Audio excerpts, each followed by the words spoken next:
ಎಲ್ಲರಿಗೂ ಪ್ರೀತಿಪೂರ್ವಕ ನಮಸ್ಕಾರಗಳು. ಶ್ರೀ ಗುರುಭ್ಯೋ ಎಲ್ಲ ಸ್ವಾಮೀಜಿಗಳಿಗೂ ವಂದಿಸುತ್ತಾ, ವೇದಿಕೆ ಮೇಲಿರ್ತಕ್ಕಂಥ ಎಲ್ಲ ಅತಿಥಿಗಳೇ ಮತ್ತು ಮುಂಭಾಗದಲ್ಲಿರ್ತಕ್ಕಂಥ ಎಲ್ಲ ಅತಿಥಿಗಳೇ, ನನಗೆ ಗಣೇಶ್ ಅವರು ಕರೆ ಮಾಡಿ ಈ ಥರ ಒಂದು ಕಾರ್ಯಕ್ರಮಕ್ಕೆ 2 ನಿಮಿಷ ಬರಬೇಕಾಗತ್ತೆ ಅಂತ ಫೋನ್ ಮಾಡಿ ಹೇಳಿದಾಗ ನಾನು 2 ನಿಮಿಷ ಇರ್ಬೋದೇನೋ ಅಂತ ನಾನು ಅಂದ್ಕೊಂಡೆ. ಆಮೇಲೆ ನಿನ್ನೆ ನಾನು ಅವ್ರಿಗೊಂದು ಮೆಸೇಜ್ ಹಾಕಿದೆ, ನಾನೇನಾದ್ರು ಮಾತಾಡಬೇಕಾ ಅಂತ. 10 ನಿಮಿಷ ಮಾತಾಡಬೇಕಾ ಅಂತ ನಾನೇ ಆ್ಯಕ್ಚುಲಿ ಅವ್ರು ಕೇಳಿದೆ. ಇಲ್ಲ, ನೀವು ಒಂದು 10 ನಿಮಿಷ ಮಾತಾಡಿ ಅಂತ ಹೇಳಿದ್ರು. ಸೊ ಹಾಗಾಗಿ ಒಂದು 10 ನಿಮಿಷ ಮಾತಾಡೋಣ ಅಂತ ನಾನು ನಿನ್ನೆ ಯೋಚನೆ ಮಾಡ್ಕೊಂಡು ಬಂದೆ. ಏಕೆಂದರೆ ಇವತ್ತಿನ ಕಾರ್ಯಕ್ರಮದ ಬಗ್ಗೆ ತುಂಬ ಸುದೀರ್ಘವಾಗಿ ತಿಳಿಸ್ಕೊಳ್ಳಿಕ್ಕೆ 2 ಅತಿಥಿಗಳು ಬಂದಿದ್ದಾರೆ, ಗೋಖಲೆ ಅವರು ಮತ್ತು ಮುರಳಿ. ನನ್ನ ಹೆಸರನ್ನೇ ಶೋಭೆ ಆಗಿರ್ತಕ್ಕಂಥ ಮುರಳಿಯವರು ಬಂದಿದ್ದಾರೆ. ನಾನು ಹೆಚ್ಚು ಆ ವಿಚಾರಗಳನ್ನು, ಯಾವುದೇ ಶ್ಲೋಕಗಳನ್ನು ಹೇಳೋಕ್ಕೆ ನಾನು ಶಕ್ತನಲ್ಲ. ಯಾಕೆಂದರೆ 3 ವಿಚಾರಗಳನ್ನು ನಿಮ್ಗೆ ಹೇಳಬೇಕು. ನಾನು ಭಗವದ್ಗೀತೆಯನ್ನು 3 ಸರಿ ಓದಿರ್ತಕ್ಕಂಥದ್ದು.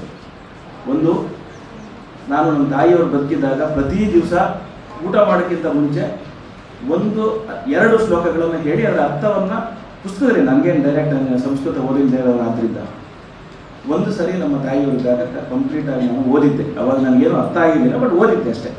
ನೀವು ಕೂಡ ಸಾಧ್ಯವಾದರೆ ನಿಮಗೆಲ್ಲ 700 ಶ್ಲೋಕಗಳನ್ನು ಓದೋದು ತೊಂದರೆ ಆಗುತ್ತೆ ಅಂತ ಆದರೆ ಇದನ್ನು ಪರಿಪಾಠ ಮಾಡ್ಕೊಳ್ಬೋದು ಅನ್ನೋದಕ್ಕೋಸ್ಕರ ನಾನು ಹೇಳ್ತಾ ಇರೋದಷ್ಟೇ. ರಾತ್ರಿ ಊಟದ ಸಮಯದಲ್ಲಿ ಈ ಮೊಬೈಲಲ್ಲಿ ಇರ್ತದೆ ಭಗವದ್ಗೀತೆ ಪುಸ್ತಕ, ಇದು ಮೊಬೈಲ್ ಆ್ಯಪ್ಗಳಿದೆ, ಅದನ್ನು ತೊಗೊಂಡು ಒಂದೊಂದು ಓದ್ತಾ ಬನ್ನಿ. ಸೊ ದಟ್ ಅದು ನಿಮಗೆ ಅದು ಆಸಕ್ತಿ ಬರುತ್ತೆ. 2ನೇ ಬಾರಿ ನಾನು ಓದಿರ್ತಕ್ಕಂಥದ್ದು ಶಂಕರಾಚಾರ್ಯ ಪುಸ್ತಕ ಬರೀಬೇಕಾದ್ರೆ ಅವರ ಪರ್ಸ್ಪೆಕ್ಟಿವಿಂದ ಹೇಗಿರುತ್ತೆ ಅಂತ ನಾನು 2ನೇ ಬಾರಿ ಓದಿದೆ. 3ನೇ ಬಾರಿಗೆ ನಾನು ರಾಮಾನುಜರ ಪುಸ್ತಕವನ್ನು ಬರೆದಿದ್ದೀನಿ, ಅದಕ್ಕೆ ಅವರ ಪರ್ಸ್ಪೆಕ್ಟಿವ್ ಇನ್ನೇನಂತ ಇನ್ನೂ ಓದ್ತಾ ಇದ್ದೀನಿ, ಕಂಪ್ಲೀಟ್ ಆಗಿಲ್ಲ. ಅದೊಂದು ಪಾಠ ಮಾತ್ರ ಉಳ್ಕೊಂಡಿದೆ, ಮಿಕ್ಕಿದೆಲ್ಲ ಬರೆದಾಗಿದೆ.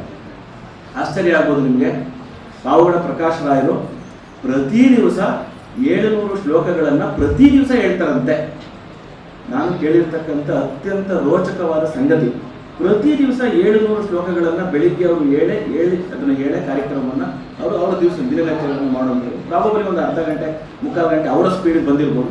ನಾವೆಲ್ಲ ಹೋದರೆ 4-5 ಅವರ್ಸ್ ಆಗ್ಬೋದು. ಇರಲಿ, ನೀವೆಲ್ಲ ಒಂದೊಂದು ಪ್ರಯತ್ನವನ್ನು ಮಾಡಬೇಕು ಅಂತ.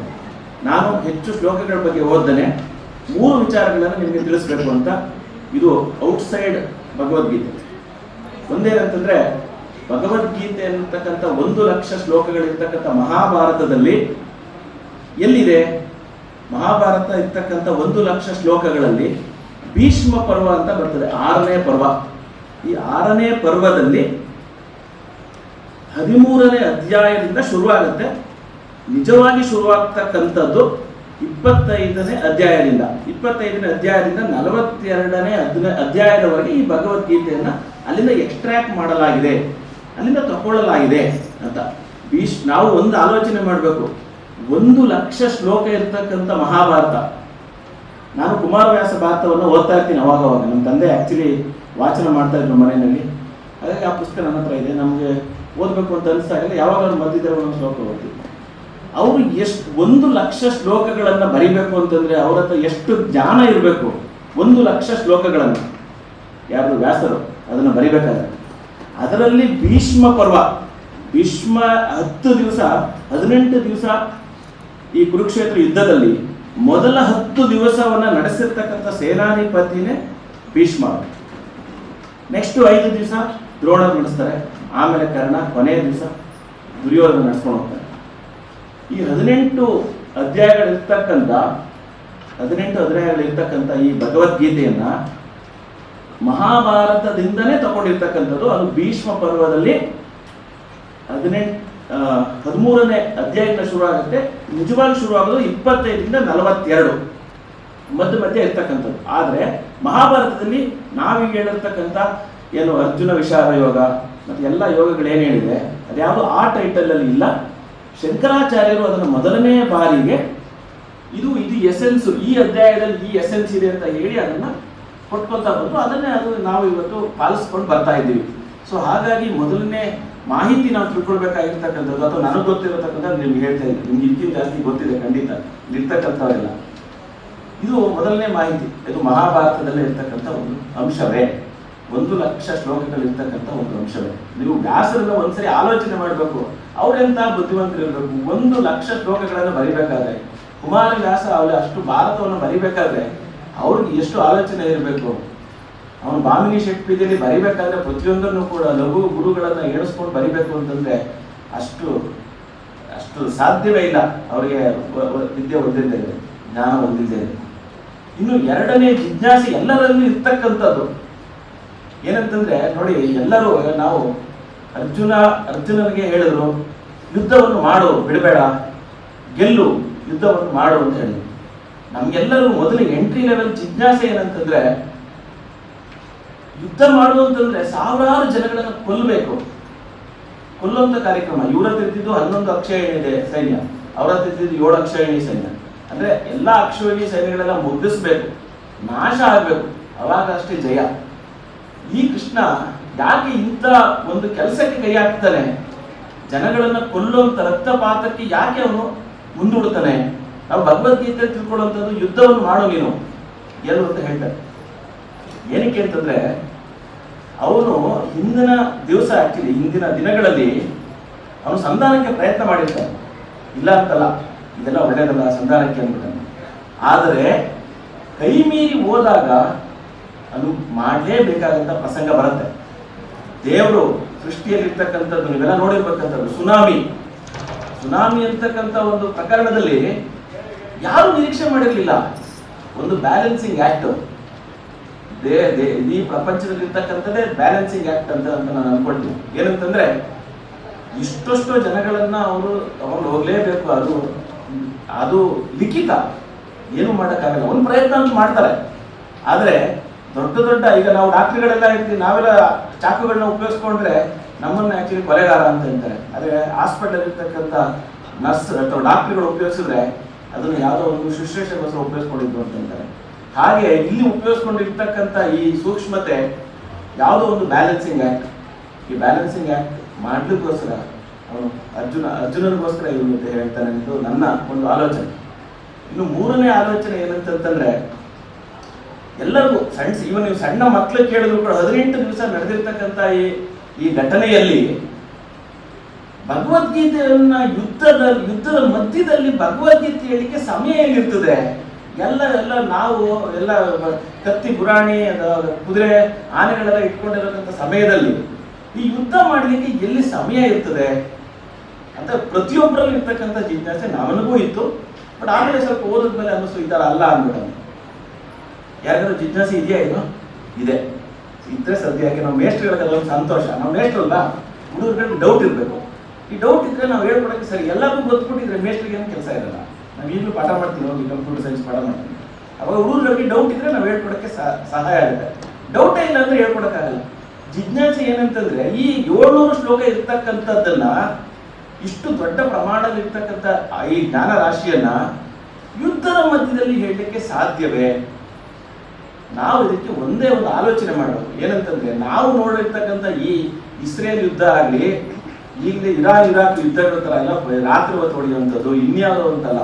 ಅಲ್ಲಿ ನಡೆಯುತ್ತಿರ್ತಕ್ಕಂಥದ್ದು ಧರ್ಮ ಯುದ್ಧಕ್ಕೆ ಅದರದೇ ಆದಂಥ ಒಂದು ರೂಪುರೇಷೆಗಳಿರ್ತದೆ.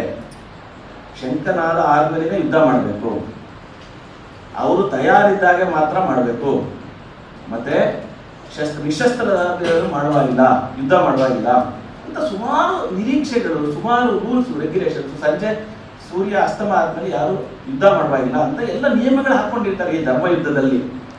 ಆದರೆ ಧರ್ಮ ಯುದ್ಧದಲ್ಲಿ ಸುಮಾರು ವಿಚಾರಗಳನ್ನ ನಾವು ನೋಡ್ಕೊಳ್ಬೇಕು. ಏನಂತಂದ್ರೆ ಯುದ್ಧ ಪ್ರಾರಂಭ ಆಗಬೇಕಾದಾಗ ಇನ್ನೇನು ಶುರು ಆಗ್ಬೇಕು ಅಂತ ಅನ್ನೋ ಟೈಮಲ್ಲಿ ಧರ್ಮರಾಯ ನಿಲ್ಲಿಸಿ ಒಂದು ನಿಮಿಷ ಅಂತ ಹೋಗಿ ಭೀಷ್ಮರನ್ನ ನಮಸ್ಕಾರ ಮಾಡಿ ಬರ್ತಾನೆ. ನಿಮ್ಮ ಅಜ್ಜ, ನೀನು ನನಗೆ ಆಶೀರ್ವಾದ ಮಾಡು. ಇದು ಭೀಷ್ಮ ಇರ್ತಕ್ಕಂಥದ್ದು ಕೌರವರ ಕಡೆಯಿಂದ, ಇವರು ಪಾಂಡವರ ಕಡೆಯಿಂದ, ಇವರು ನಿಲ್ಲಿಸಿ ಅಂತ ಹೋಗಿ ನಮಸ್ಕಾರ ಮಾಡಿ ಬರ್ತಾರೆ. ಅಂದ್ರೆ ಇಂಥದಕ್ಕೆಲ್ಲ ಅವಕಾಶ ಇದೆ ಅಲ್ಲಿ. ಮತ್ತೆ ಎಲ್ಲರಿಗಿಂತ ಮುಖ್ಯವಾಗಿ ತಿಳ್ಕೊಳ್ಬೇಕಾಗಿರ್ತಕ್ಕಂಥದ್ದು, ಮೊದಲನೇ ಅನೌನ್ಸ್ ಮಾಡ್ತಾರೆ, ನೀವು ಯಾರು ಈ ಕಡೆ ಬರುವಾಗಿದ್ರೆ ಬನ್ನಿ. ಇವತ್ತೆಲ್ಲ ಸಾಧ್ಯ ಇಲ್ಲ. ನಾವು ಈ ಯುದ್ಧಗಳನ್ನು ನೋಡಿರ್ತಕ್ಕಂಥವ್ರಿಗೆ ಆ ಯುದ್ಧಗಳ ಬಗ್ಗೆ ಆಲೋಚನೆ ಮಾಡ್ತೀವಿ. ಇದು ಧರ್ಮ ಯುದ್ಧ, ಅಲ್ಲಿ ನಡೆದಿರ್ತಕ್ಕಂಥದ್ದು ಯಾವುದೋ ರಾಜ್ಯಕ್ಕೋಸ್ಕರ ಅಂತಲ್ಲ, ಒಂದು ರಾಜ್ಯಕ್ಕೆ ಇದು ನಿನಗ ನನಗ ಅನ್ನೋದು, ಅಣ್ಣ ತಮ್ಮಂತರ ಮಧ್ಯೆ ಇರ್ತಕ್ಕಂಥದ್ದು. ಹಾಗಾಗಿ ಈ ಧರ್ಮ ಯುದ್ಧದಲ್ಲಿ ಎಲ್ಲದಕ್ಕೂ ಅವಕಾಶ ಇರ್ತದೆ. ಈಗ ನೋಡಿ, ಪ್ರೈಮ್ ಮಿನಿಸ್ಟರ್ ಮೋದಿ ಏನಾದರೂ ಮೈಸೂರು ಬರ್ತಿದ್ದಾರೆ ಅಂತಂದ್ರೆ ನಾವೆಲ್ಲ 12 ಗಂಟೆಗೆ ಕಾಯ್ತಾ ಇರ್ತೀವಿ. 12 ಗಂಟೆಗೆ ಅವ್ರು ಹೆಲಿಕಾಪ್ಟರ್ ಬರೋದು 12 ಗಂಟೆ ಬದಲು 3 ಗಂಟೆ ಆಯ್ತು ಅಂತಂದ್ರೆ 3 ಗಂಟೆ ಕಾಯ್ತೀವಿ ನಾವೆಲ್ಲರೂ. ಎಷ್ಟೋ ಸಮಯದಲ್ಲಿ ನೋಡಿರ್ಬೋದು ನೀವು, ರಾಜಕಾರಣಿಗಳೆಲ್ಲ ಬರೋದು ಸಂಜೆ 7 ಗಂಟೆ ಆಗೋಗಿರ್ತದೆ.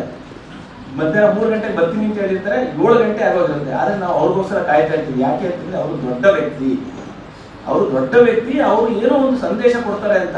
ಇಲ್ಲಿ ಈ ಧರ್ಮ ಯುದ್ಧ ನಡೀತಾ ಇರ್ತಕ್ಕಂಥ ಸಮಯದಲ್ಲಿ ಅರ್ಜುನ ಕೃಷ್ಣನನ್ನ ಕರ್ಕೊಂಡು ಹೋದಾಗ ಭೀಷ್ಮರೇ ಹೇಳಿರ್ತಕ್ಕಂಥದ್ದು ಎಲ್ಲರಿಗಿಂತ ದೊಡ್ಡವರು ಕೃಷ್ಣ, ಎಲ್ಲರಿಗಿಂತ ದೊಡ್ಡವರು ಕೃಷ್ಣ ಅಂತ ಭೀಷ್ಮರೇ ಒಪ್ಕೊಂಡಿರ್ತಕ್ಕಂಥವ್ರು.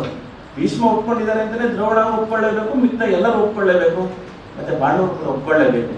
ಹಾಗಾಗಿ ಭೀಷ್ಮರಂತ ಧರ್ಮರಾಯನ ಹೋಗಿ ನಮಸ್ಕಾರ ಮಾಡಿರ್ತಕ್ಕಂಥವ್ರು, ಭೀಷ್ಮರೇ ಕೃಷ್ಣನನ್ನ ಎಲ್ಲರಿಗಿಂತ ದೊಡ್ಡವನು ಅಂತಂದಾಗ ಒಬ್ಬ ದೊಡ್ಡ ವ್ಯಕ್ತಿಯಲ್ಲಿ ನಿಂತು ನಾನು ಇವತ್ತು ನಿಮಗೆ ಹೇಳ್ತಾ ಇದ್ದೀನಿ ಅಂತಂದಾಗ ಯಾರು ಕೂಡ ಆಕ್ಷೇಪ ಮಾಡಿರ್ತೀರಿ. ಯಾಕೆಂದ್ರೆ ನಾವು ತಿಳ್ಕೊಂಡಿರ್ತಕ್ಕಂಥ ಈ ತರ ವಾರಲ್ಲ ಅದು ಧರ್ಮ ಯುದ್ಧ. ಹಾಗಾಗಿ ಮೊದಲು ಈ ಆಕ್ಚುಲಿ ಭಗವದ್ಗೀತೆಯನ್ನು ನೀವು ಆಕ್ಚುಲಿ ಶುರು ಮಾಡಿದಾಗ ಧೃತರಾಷ್ಟ್ರ ಇವ್ರಿಗೆ ಕೇಳುವಂಥದ್ದು ಸಂಜಯನಿಗೆ ಹೇಳುವಂಥದ್ದು ಇದೆ. ಆದರೆ ಇದು ಅವನಿಗೆ ರಿಪೋರ್ಟ್ ಆಗೋದು 10 ದಿವಸ ಆದ್ಮೇಲೆ. ಇದು ಭಗವದ್ಗೀತೆ ಹೇಳಿರ್ತಕ್ಕಂಥದ್ದು ಇನ್ನು ಯುದ್ಧ ಶುರು ಆಗ್ಲಿಕ್ಕಿಂತ ಮುಂಚೆನೆ ಎಲ್ಲ ಹೋಗಿ ಅಸೆಂಬಲ್ ಆಗಿ ಏನು ನಾನು ಆಡಲ್ಲ ಅಂತಂದಾಗ ಅವರು ಅರ್ಜುನ ನಾನು ಯುದ್ಧ ಮಾಡಲ್ಲ ಅಂತಂದಾಗ ಕೃಷ್ಣ ಅವನಿಗೆ ಈ ಭಗವದ್ಗೀತೆ ಬೋಧನೆಯನ್ನು ಹೇಳುವಂಥದ್ದು. ಆದ್ರೆ ನಮಗೆ ಅಂದ್ರೆ ಧೃತರಾಷ್ಟ್ರನ ಮುಖಾಂತರ ತಿಳಿಯುವಂಥದ್ದು 10 ದಿವಸ ಆದ್ಮೇಲೆ.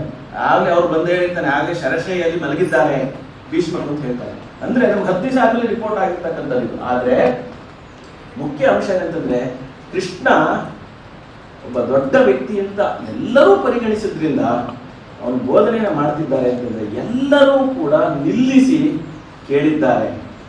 ಅರ್ಜುನನಿಗೆ ಅವರು ಹೇಳಿದ್ದರೂ ಬೇರೆಯವರೆಲ್ಲರೂ ಕೂಡ ಕೇಳಿದ್ದಾರೆ ಅಂತ ನನ್ನ ಅನಿಸಿಕೆ.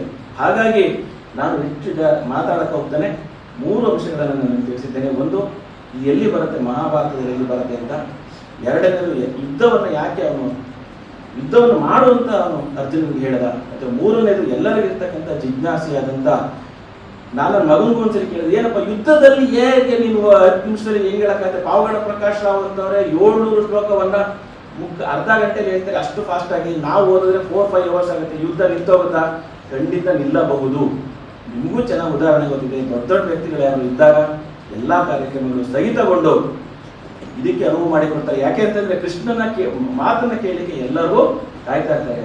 ಹಂಗನ್ಬಿಟ್ಟು ಬರೀ ಇದು ಅರ್ಜುನನ್ ಮಾತ್ರ ಬೋಧನೆ ಮಾಡಿರ್ತಕ್ಕಂಥದ್ದಲ್ಲ, ಅರ್ಜುನನ್ನ ಗಮನದಲ್ಲಿ ಇಟ್ಕೊಂಡು ಹೇಳಿರ್ತಕ್ಕಂಥದ್ದು. ಆದ್ರೆ ಇದು ಎಲ್ಲರಿಗೂ ಕೂಡ ಅನ್ವಯಿಸುವಂತ ವಿಚಾರವನ್ನ ಕೃಷ್ಣ ಹೇಳಿದ್ದ ಅಂತೇಳಿ ನಾನು ಆಲೋಚನೆ ಮಾಡ್ಕೊಂಡಿದ್ದೇನೆ. ಇಂಥ ಒಂದು ಅತ್ಯದ್ಭುತ ಕಾರ್ಯಕ್ರಮಕ್ಕೆ ನನ್ನನ್ನು ಕರೆಸಿ ಮಾತಾಡಲಿಕ್ಕೆ ಅವಕಾಶ ಮಾಡಿಕೊಟ್ಟಿದ್ದ ಸ್ವಾಮೀಜಿಗಳಿಗೂ ಮತ್ತೆ ಗಣೇಶ್ ಅವರಿಗೂ ಕೂಡ ನಾನು ವಂದನೆ ಸಲ್ಲಿಸ್ತಾ ಇದ್ದೀನಿ.